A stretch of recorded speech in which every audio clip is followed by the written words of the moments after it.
Бу якташлык җәмгыяте Татарстан муниципаль берәмлекләре советы уздырган конкурста беренче урынны яулады.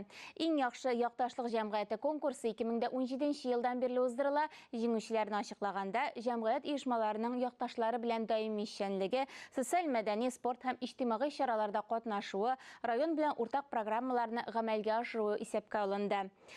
Җиңүчеләр Буа һәм Апас районнары муниципаль берәмлекләр советы башлыгы Әгъзам Гобәйдуллин фикеренчә, һәр якташлык җәмгыятенең үзенә генә хас эш алымы бар. Һәр берсе кеше ватаннарына максатчан проектлар аша булышырга тырыша.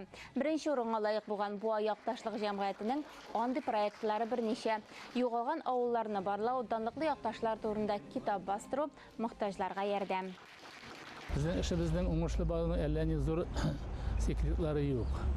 Ул безнең беренче чиратта үзебезнең ватаныбызны, үзебезнең авылларыбызны яратудан тора һәм үзенең ватанын онытмаган, үзенең укытучыларын, туган җирен онытмаган буалылар бездә күп һәм алар бердәм.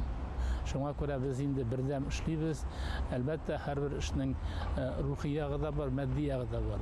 Менә шул матди ягын оештырырга безгә инде ярдәм итә безнең дуслыгыбыз, безнең үзебезнең туган җирләребезне ярату хисе безне берләштерә һәм ярдәм итә.